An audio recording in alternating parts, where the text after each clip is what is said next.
కానీ పెట్టుకునేది నుదుటి పైన. విలువ ముఖ్యము కాదు, ఎక్కడ పెట్టుకుంటామో అనేదే ముఖ్యము. ఉప్పులాగా కటువుగా మాట్లాడేవాడు నిజమైన మిత్రుడు. చక్కెరలాగా మాట్లాడి మోసగించేవాడు నీచుడు. ఉప్పులో పురుగులు పడ్డ దాఖలాలే లేవు, తీపిలో పురుగులు పడని రోజే లేదు. ఏడుస్తూ ఈ లోకానికి అడుగెడతావు, ఏడుపుస్తూ లోకాన్ని వదిలి వెళ్ళిపోతావు. రమ్మన్న సమర్గంలోకి ఎవ్వరూ రారు, వద్దన్న చెడు మార్గాన్ని ఎంచుకుంటారు. పాలు అమ్మేవాడు ఇల్లు తిరగాలి, సారాయమేవాడి దగ్గరికి అందరూ వెళ్తారు. పాలల్లో నీళ్లు కలిపినావా అని అడుగుతారు, ఖరీదైన సారాయిలో నీళ్లు కలుపుకొని తాకరు.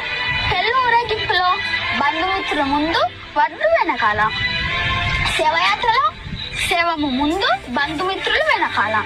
శవాన్ని ముట్టినందుకు స్నానం చేస్తారు, మూగజీవులను చంపి పూజిస్తారు.